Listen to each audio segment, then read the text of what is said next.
예, 오늘 14장 1절에서 11절까지 말씀인데, 사실 14장은 그러니까 예수님의 중요하고도 아주 심오한 많은 말씀을 기록하고 있는데, 그러니까 오늘 이 1절에 1절 말씀이 14장 전체를 다 말하고 있습니다. 보시면, 너희는 마음에 근심하지 말라. 하나님을 믿으니 또 나를 믿으라. 예, 우리가 근심하지 않을 이유죠. 하나님을 믿으니 또 나를 믿으라 라고 예수님이 하시는 말씀이고, 14장에 그래서 예수님 그 이후에 내가 너를 위하여 거처를 마련하러 가고 내가 길이고 진리고 생명이고 나를 보면 아버지를 본 것이고 또 나를 사랑하면 내 계명을 지키고 성령을 보내실 것인데 모든 것을 가르치고 생각나게 하실 것이다. 이 말씀을 14장 전체에서 하고 있습니다. 그래서 이게 다 근심하지 않을 이유에, 우리가 세상을 살아가면서 근심할 일들이 너무 많은데 근심하지 않을 이유가 14장에서 전체적으로 말하고 계시다는 것이에요.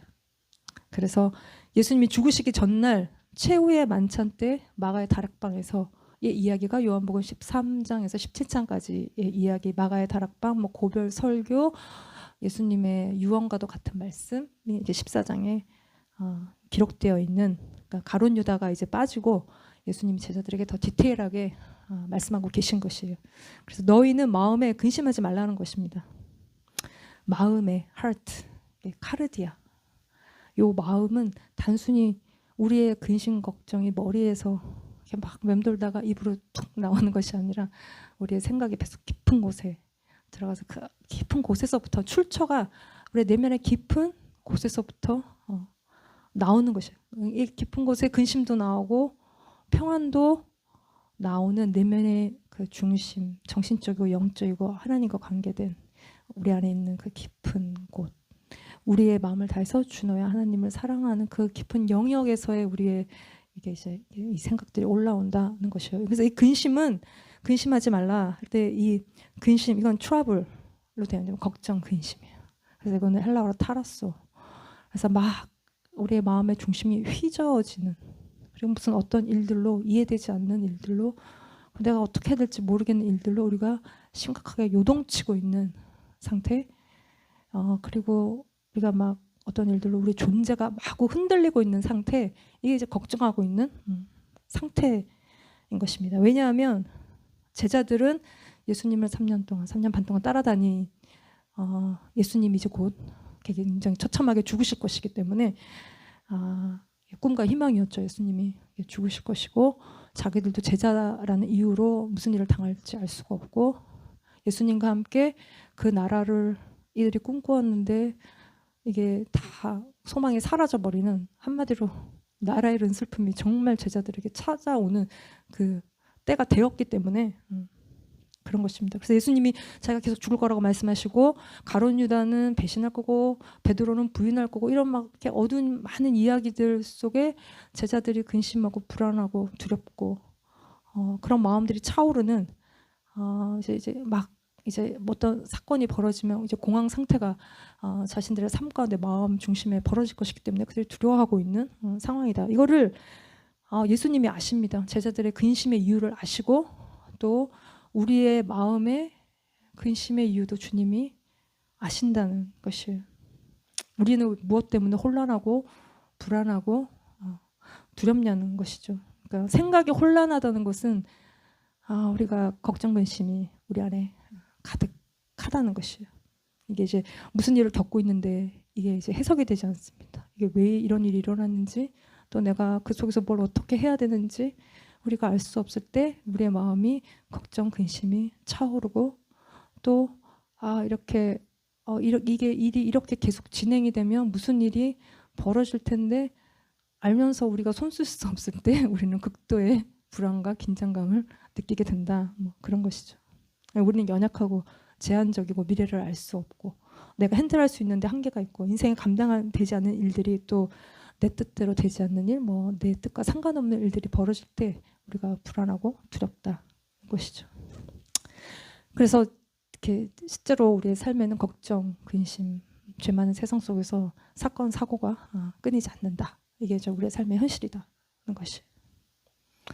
그래서 제가 느끼기도 살면 살수록 이럴 줄 몰랐던 일들이 아주 비일비재하게 내 삶의 사건 사고가 굉장히 많고, 참 인생이 이게 만만치 않다, 인생 쉽지 않네, 이런 말들을 하게 되는 일들이 우리 삶에 많이 일어난다는 것이죠. 그러니까 지난주에 제가 산책을 강아지랑 하다가 아침에 갑자기 무슨 생각을 하다가 갑자기 현기증이 나서 넘어졌는데, 이게 이제 손으로 땅을 짚어야 되는데 얼굴로 갖다가 박았어. 이게 이제 안경이 약간 부러지고 안경에 찍혀가지고 얼굴이 이렇게 시퍼렇게 멍이 들었는데, 5살 이후로 걷다가 넘어지고 보인 생전 처음인데 정말 예상치 못한, 우리가 뭐 걷다가 넘어질 거라고 예상하지 않잖아요. 인생의 길을 걷다 보면 뭔가 나도 모르게 정신이 이제 없이 엎어진 일들이 이제 생긴다. 이런 일들 때문에 우리가 불안하고 두려워하고 염려할 수 있다는 것이죠. 이게 이제 제자들이 느끼게 느낌이고, 또 우리도 살아가면서 우리 삶의 순간들 속에 겪는 일이고, 그때 우리는 이렇게 참았던 질문이, 하나님 어디 계시지? 하나님은 뭐 하고 계시지? 이런 질문들을 우리가 한다는 것입니다. 그때 주님이 우리에게 하시는 말씀이, 너희는 마음에 근심하지 말라, 하나님을 믿으니 또 나를 믿으라 라는 것입니다. 이게 우리의 근심에서 탈출하는 방법이다는 것이에요. 하나님을 믿으니 또 나를 믿으라, 예수님을 믿으라는 것입니다. 우리가 근데 이제 너무 지독한 고통을 겪으면 믿음을 잃어버려요. 이게 평소에 느껴진다는 하나님의 임재가 하나도 느껴지지 않고, 내가 지금 느끼고 있는 고통이 이렇게 극대화돼서 그것만 보이는 게 사실은 우리의 현실이고, 그럴 때 내가 내 믿음이 뭐지? 이런 퀘스천을 우리가 하게 된다는 것이죠. 저도 첫애를 낳을 때 사실은 한 번도 상상해보지 못한 고통이었고, 이거는 사람이, 마취를 하지 않았기 때문에 사람이 견딜 수 있는 고통의 수위를 넘어섰다고 생각할 때, 나는 힘들 때 하나님을 생각하고 하나님을 묵상해야지, 그렇게 생각했는데 막상 말할 수 없는 고통이 닥치니까 고통 외에는 느껴지는 게 없는 거야. 온 내 뇌가 고통만 감지하지 내 영이 무슨 하나님을 감지하고 이러지를 못하겠는 거예요. 그래서 우리가 삶의 극심한 고통 가운데 있을 때 내 뇌가 고통밖에 없는 그 상태에, 그럼에도 불구하고 극심한 고통의 한가운데 우리가 아무것도 고통에 생각할 수 없을 때에도, 그러나 주님이 우리에게 말씀하시는 것은 그럼에도 불구하고 하나님을 믿으니 또 나를 믿으라 라는 것입니다. 그 순간에도 나와 함께 하고 계신 주님을 우리가 믿어야 된다. 요거는 느낌을 넘어서는 믿음이고, 믿을 수 없는 내 생각을 넘어서는 믿음이죠.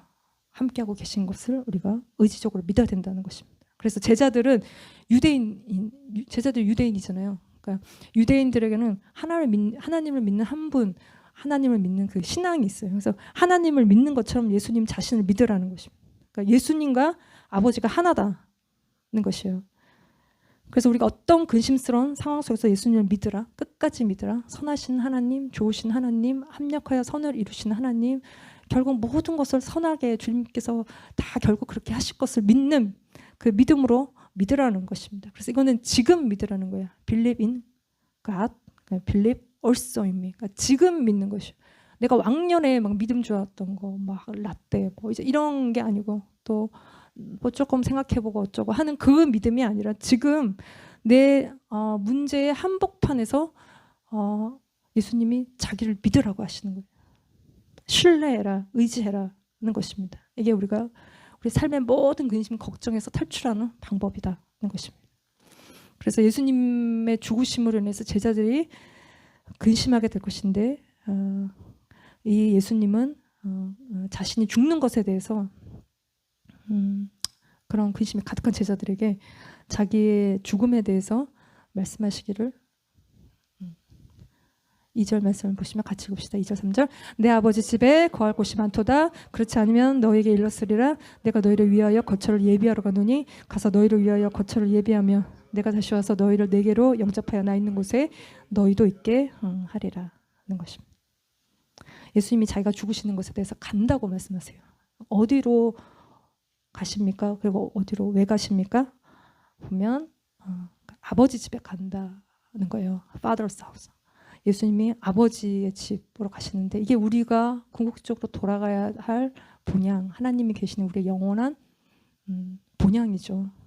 그러니까 탕자가 먼 나라에서 아버지께로부터 받은 거 다 탕진하고 결국 회개하고 돌아간 곳이 아버지의 집이다. 거기에는 온전한 안식, 완전한 기쁨, 완전한 즐거움이 있는 곳이 아버지의 집이다. 근데 이 땅은 나그네 삶이고 괴로움도 많고 슬픔도 많고 사건 사고도 많고 그런 이 땅의 삶 성공하지 못하면 뭐 어떻게 말할 데도 없고 뭐 방 한 칸, 두 칸, 세 칸짜리를 얻기 위해서 아침부터 저녁까지 일해야 되는데 아유 요즘에는 그렇게 일해도 뭐 집 하나 사기 글렀습니다. 이런 이 땅에서의 삶에서 아버지의 집은 라츠 오브 룸, 방이 많으시다는 거예요. 하나님이 방 많은 하나님이 집 주인이십니다. 우리를 웰컴하시고 우리한테 막 렌트비 내라고 안 하시고 막 렌트비 올리지도 않으시고 와서 살라는 것이에요.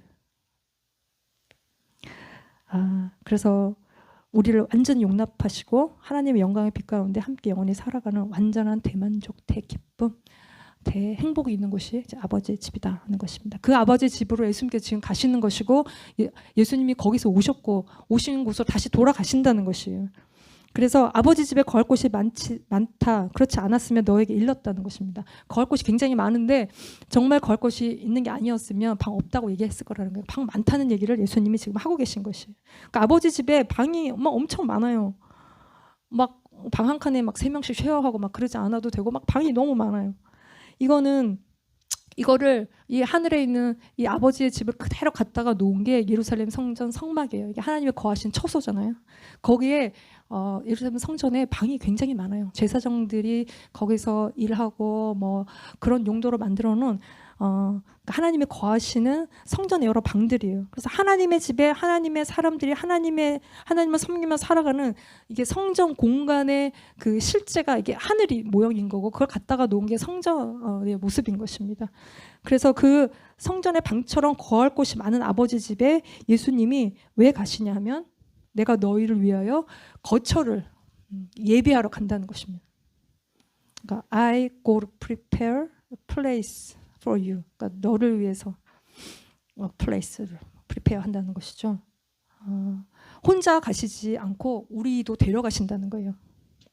그래서 이미 방이 많은데 그 방을 지금 가셔서 만드신다는 건지 아직은 천국이 아직도 지금 뚝딱뚝딱 만들어지고 있다는 얘기신가가 아니라 우리가 그곳에 갈 수 있도록 그 길을 예수님이 열어주러 가시는 것입니다. 그래서 우리가 아버지께로 가는 길을 구원의 길을 완성하러 그래서 우리가 가서 그곳에서 영원한 안식을 누릴 수 있도록 그 길을 준비하러 간다는 것입니다.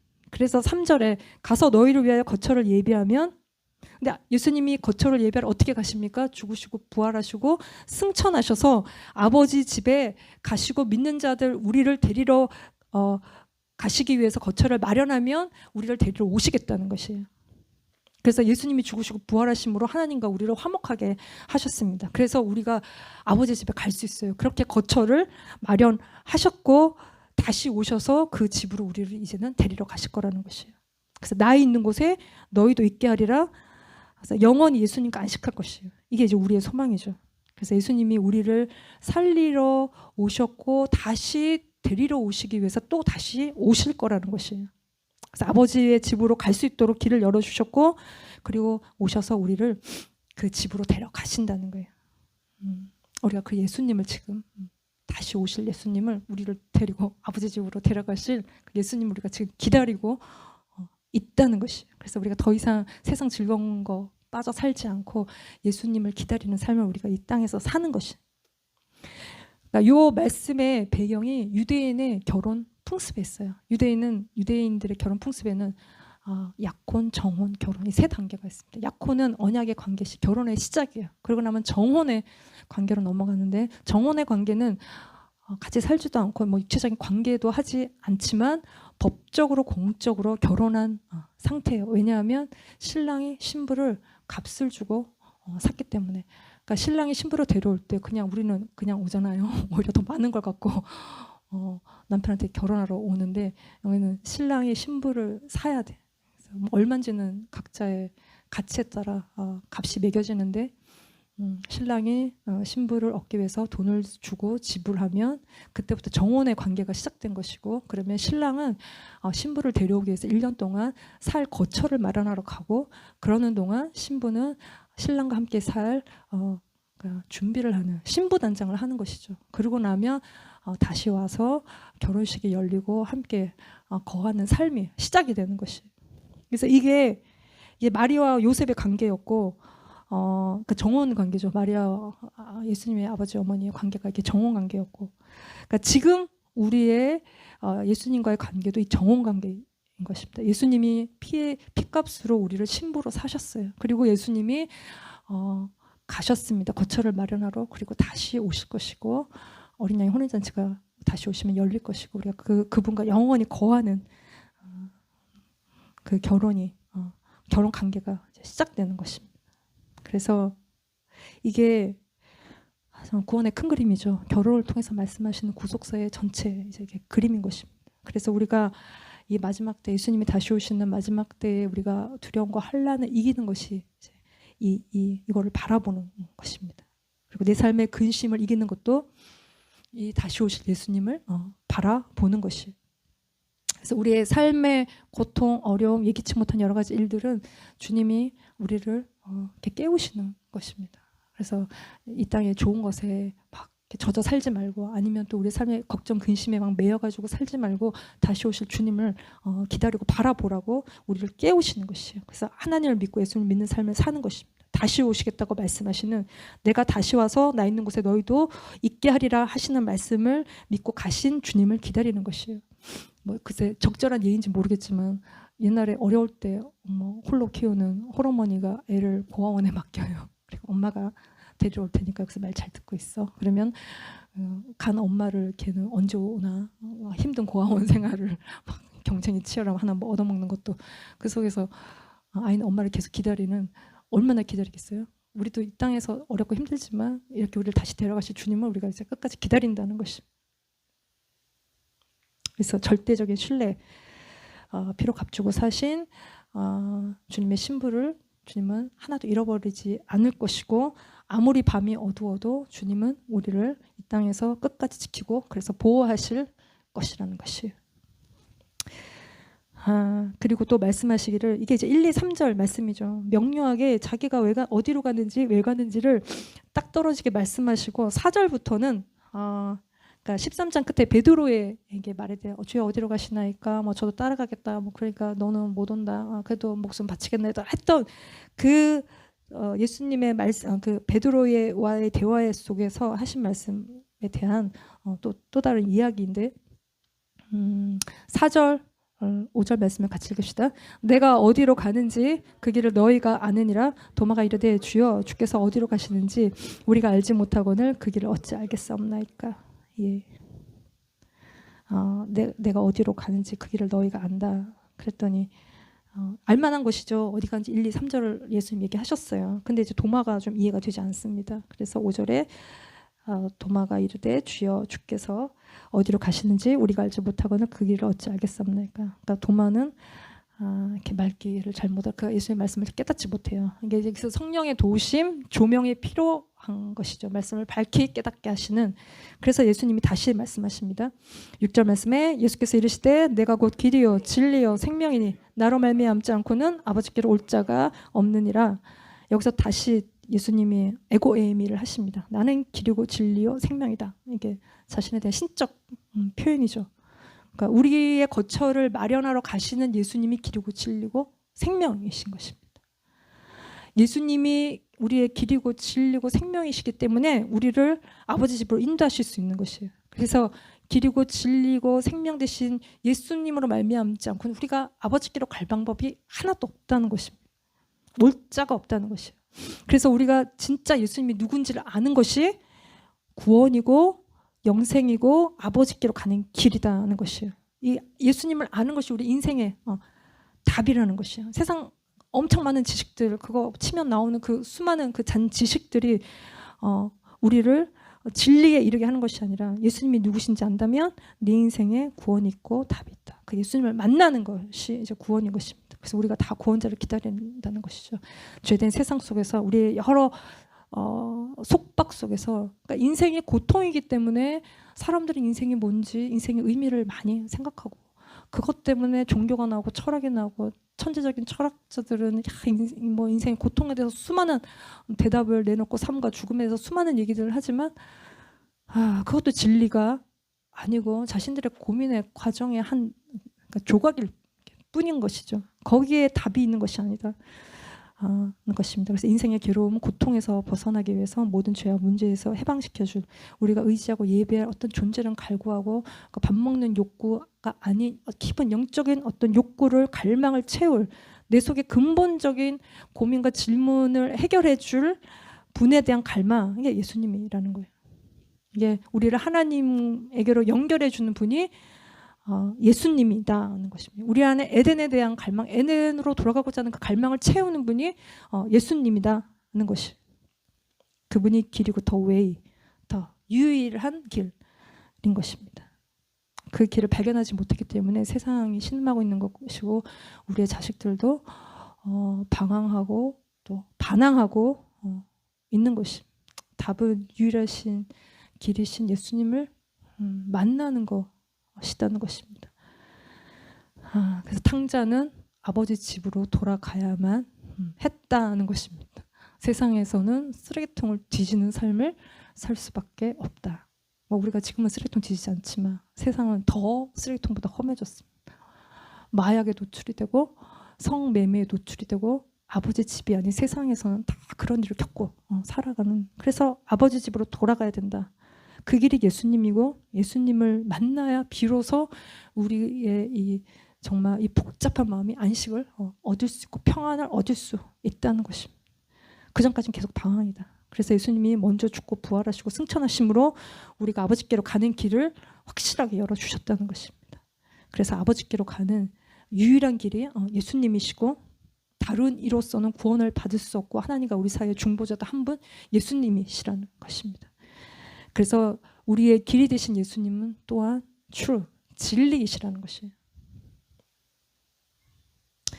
세상은 거짓되고 거기엔 진리가 없어요.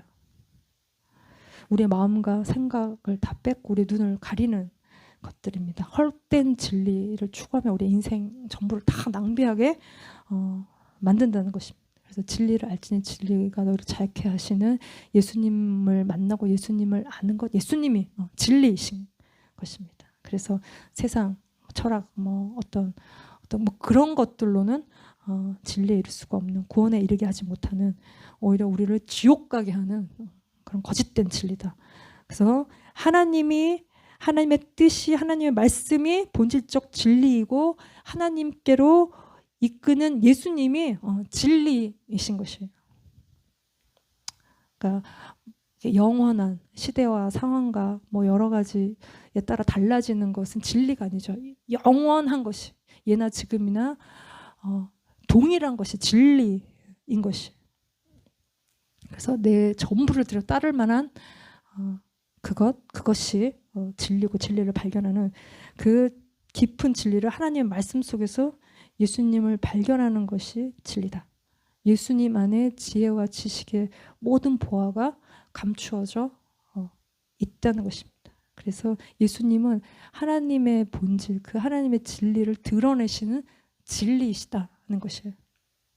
그래서 요한복음 17장 17절 같이 읽읍시다. 그들을 진리로 거룩하게 하옵소서. 아버지의 말씀은 진리니이다. 네. 진리 되신 아버지의 뜻을 예수님이 온전히 드러내시는, 예수님은 아버지에게서 들은 것을 말한다고 하셨습니다. 진리신 거예요, 예수님이.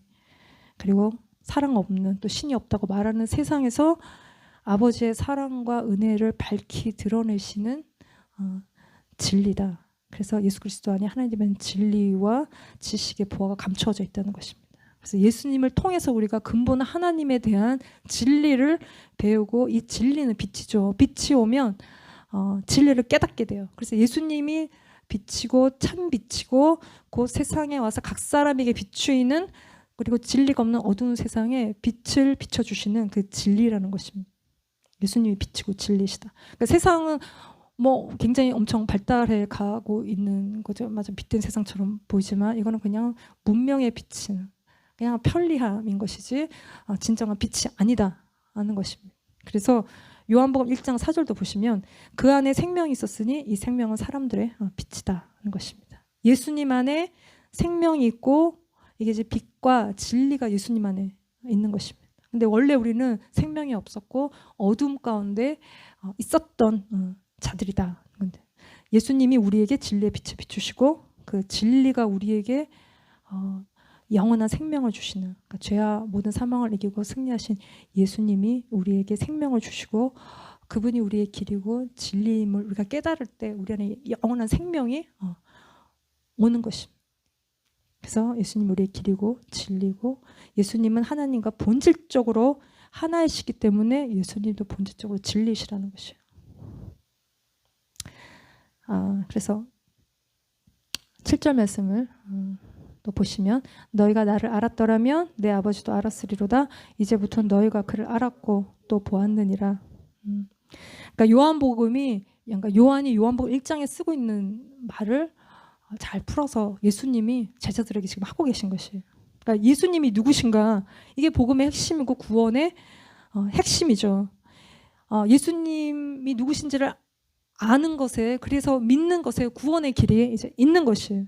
그러니까 예수님은 성육신하신, 말씀이 육신이 되어 우리 가운데 오신, 태초에 하나님과 함께 계셨고 만물이 그로 말미암아 지음받은 그 예수님을 제자들은 이미 보았어요. 그리고 예수님을 알아요. 그래서 예수님을 보았다면 곧 하나님을 본 것이라고 예수님이 지금 말씀하고 계신 것입니다. 그러니까 제자들은 예수님과 3년 반 동안 계속 같이 있었죠. 먹고 자고. 예수님이 진짜 사람으로서는 할 수 없는 어떤 기적 행하심을 제자들은 다 보아왔다는 것이에요. 그래서 예수님이 지금 말씀하시는 거 7절에 너희가 나를 알았으면 내 아버지도 알았다는 것이에요. 근데 이거에 대해서 이렇게 예수님이 얘기하시는데 8절에 도마에 이어서 빌립도 좀 약간 엉뚱한 이야기를 합니다. 8절에 빌립이 이르되 주여 아버지를 우리에게 보여 주옵소서 그리하면 족하겠나이다.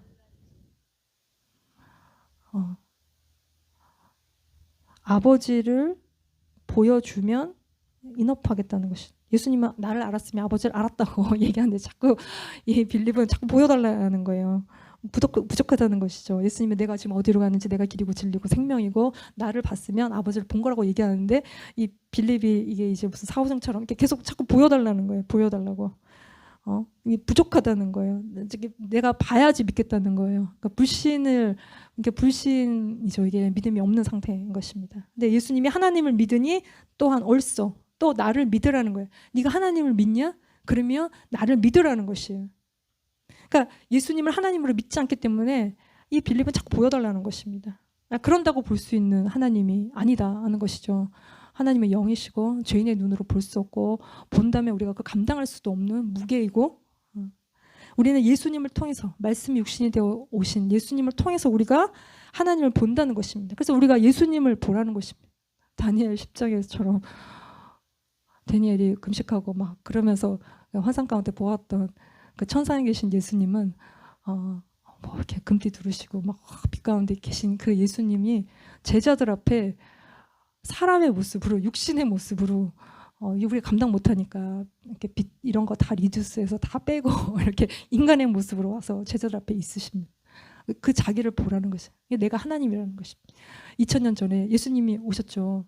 이거는 뭐 역사 속에서 우리가 예수님이 어디서 이럴 사람이 아무도 없습니다. 우리의 인간의 역사 속에 예수라는 분이 오셨고 이분이 하나님이시라는 거예요. 그 얘기를 하고 있는 거예요. 그래서 9절 말씀에 또 읽읍시다. 예수께서 이르시되 빌립아 내가 이렇게 오래 너희와 함께 있으되 네가 나를 알지 못하느냐? 나를 본 자는 아버지를 보았거늘 어찌하여 아버지를 보이라 하느냐 하는 것입니다. 주님이 우리에게도 물으십니다. 네가 나를 알지 못하느냐? 믿어라. 믿는다면 왜 이렇게 우리가 걱정하고 우리 삶 속에서 근심하고 염려하느냐? 네가 나를 알지 못하느냐? 하나님을 믿으니 나를 믿으라고 말씀하십니다. 이 안다는 것은 기노스코예요. 이거는 단순히 그냥 내 머리가 오케이 아는 것을 말하는 것이 아니라 내가 겪어보고 아는 것이, 저 사람이랑 관계하고 대화하고 나누고 서로 깊이 친밀한 관계를 맺어보고 함께 지내보고 지내면서 알게 되는 것이 어떤 사람인지 어떤 존재인지 깊은 사랑과 신뢰 안에서 알게 되는 것입니다. 관계 안에 있는데 왜 우리는 두려워하고 염려하고 걱정하냐는 것입니다. 주님이 다 전능하신데 알아서 하실 텐데, 예수님이 하나님이신데 우리가 왜 그러냐는 것입니다. 오랫동안 예수님이 우리와 함께 있었다는 것입니다. 근데도 너는 나를 알지 못하느냐? 주님이 우리에게도 물으시는 것이, 왜 자꾸 어찌해서 아버지를 보이라고 하는 것이고 보여달라고 하는 거냐는 것이죠. 지금 예수님이 우리와 함께 계신다. 내가 느끼든 느끼지 못하든 인식하든 인식하지 못하든 주님이 지금도 여전히 우리와 함께 계신다는 것입니다. 우리는 보냐 못 보냐 자꾸 보여달라는 것에 내가 한 번만 보여주면 믿고, 이게 너무 어려운데 뭐라도 좀 뭔가 증거라도 하나 주시면 내가, 그래서 이건 믿음의 영역이고 믿으면 보는 것이고, 믿지 못하고 불신 가운데 우리가 자꾸 생각이 묶이기 때문에 자꾸 달라고 이게 우리가 요구하게 된다는 것이, 한번 나와 보시라고 자꾸 그러는데 그런다고 나와 보시는 주님이 아니고, 우리가 주님을 사랑하고 주님께 순복하고 주님의 뜻에 우리가 반응할 때 그때 주님이 우리의 삶 가운데 나타나 보여주신다는 것입니다. 저도 결국은 주님 막 너무 힘들 때 막 주님을 구하지만 결국은 주님 앞에 순복하고 깊이 회개하고 그럴 때 내 삶에 주님이 그 순간에 나타나셨던 것 같습니다. 결국은 기승전 이렇게 믿음이다. 우리가 문제 속에서 불안과 두려움 속에 구하지만 주님은 우리의 불안, 우리의 두려움 너머에 계시고, 주님은 별게 아니다. 우리는 인생 끝난 것 같고 완전 다 뭔가 삶이 무너진 것 같고 그렇지만 주님은 그 너머에 계시고 주님이 하실 수 없는 일들이 없다. 우리가 그거를 붙드는 것입니다. 그래서 믿음에서 믿음으로 이르는 주님이 이렇게 자신에 대해서 말씀하시는데 우리가 깨닫고 믿기 위해서 성령의 조명하심이 필요하다. 성령님을 구해야 된다는 것입니다. 그래서 예수님이 계속 말씀하시는 것은 10절, 11절 같이 읽읍시다. 시작. 내가 아버지 안에 거하고 아버지는 내 안에 계신 것을 내가 믿지 아니하느냐? 내가 너에게 이르는 말은 스스로 하는 것이 아니라 아버지께서 내 안에 계셔서 그 일을 하시는 것이라. 내가 아버지 안에 거하고 아버지께서 내 안에 계심을 믿으라. 그렇지 못하겠거든 행하는 그 일로 말미암아 나를 믿으라 라는 것입니다. 행하는 그 일로 말미암아 나를 믿으라. 계속 믿으라고 하십니다. 그냥 믿으십시오. 네가 믿지 않느냐? 하나님과 우리 관계는 영적인 관계고 눈으로 볼 수 있는 것이 아니고, 눈으로 볼 수 없지만 우리의 영은 하나님을 충분히 감지할 수 있고, 그 영이 활성화되기 위해서, 우리가 깨어나기 위해서 영이신 하나님을 믿기 위해서 말씀이 육신되어 오신 예수님을 우리가 믿는 것입니다. 그거를 통해서 오는 것입니다. 예수님은 하나님이시고 예수님의 말씀이 하나님의 말씀이시고 내가 하는 말이 스스로 하는 말이 아니라고 하십니다. 아버지께서 예수님을 통해서 말씀하시는 것이고 그의 일을 하시는 것입니다. 그래서 예수님 안에 아버지가 계시고 아버지 안에 예수님이 계셔서 우리가 예수님을 보면 하나님을 알 수 있는 것입니다. 사람의 몸으로 오신 예수님 속에 하나님이 계신 것이고 아버지와 아들이 하나이신 것이죠. 예수님 속에 하나님이 있다는 것이죠. 그래서 예수님은 보이지 않는 하나님의 본질적이고 영원한 형상이십니다. 하나님의 지혜고 하나님의 능력이세요. 본래 하나님을 본 사람이 없으나 아버지 품속에 독생하신 하나님, 예수님이시죠. 그 예수님이 나타내셨다는 것입니다. 그러니까 하나님의 지혜, 능력, 신실하심, 사랑, 은혜, 이 모든 것들이 예수님 안에 예수님을 통해서 다 나타내셨다는 것입니다. 그래서 본질적으로 예수님과 하나님은 하나이시고 본질적으로 하나이신데 그냥 역할이 다르시다는 것입니다. 그래서 예수님이 아버지를 나타내시고 우리가 예수님의 얼굴에서 하나님의 영광을 아는 지식을 그래서 갖게 되는 것이에요.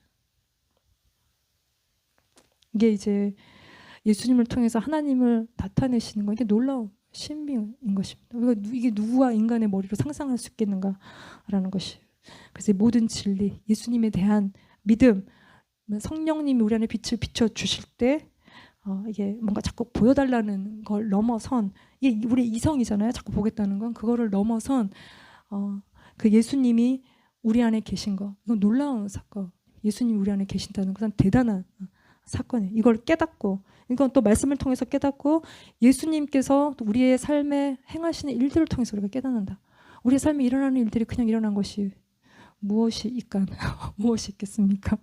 보이지 않는 하나님을 우리가 감지하는 것은 내 삶에 이런 이런 상황 속에서 뭔가 계속 아다리가 다 맞게 주님이 선하게 일하고 계신 걸 우리가 다 안다는 것이죠. 기가 막힌 웅덩이와 수렁에서 건지시는 주님을 우리가 우리의 삶 속에서 경험한다는 것입니다. 그럴 때 하나님의 살아계심을 우리가 경험하는, 그렇게 주님은 우리 가운데 나타내신다는 것입니다. 그걸 통해서 우리가 우리 안에 예수님이 계신 것을 깨닫고, 우리가 감당할 수 없는 삶의 무게로 우리가 더 이상 걱정하고 근심하지 않고 하나님을 믿으니 또 나를 믿으라는 그 믿음 가운데, 그래서 우리도 영광에서 영광에 이르는, 우리가 예수님을 통해서 하나님의 영광을 보는, 우리가 그래서 그리스도를 즐거워하는 그 믿음 가운데로 나아가는 저와 여러분이 되시기를 기도합니다.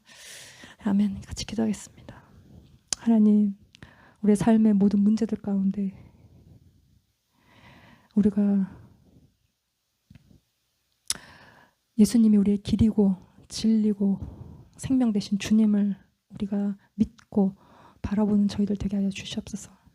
삶의 여러 가지 상황들 속에서 주님이 우리에게 하나님을 믿으니 또 나를 믿으라고 하시는 주님의 말씀을 붙듭니다. 더욱 믿을 수 있도록 성령님 우리 가운데 기름 부어 주시옵소서. 주님이 우리의 삶 가운데 선하게 일하실 것을 우리가 믿고 구하오니 주님 은혜를 날마다 우리에게 베풀어 주시옵소서. 우리를 데리러 오실 주님을 우리가 기다립니다. 마라나타, 주님 속히 오시옵소서. 예수님의 이름으로 감사하며 기도 드렸습니다. 아멘.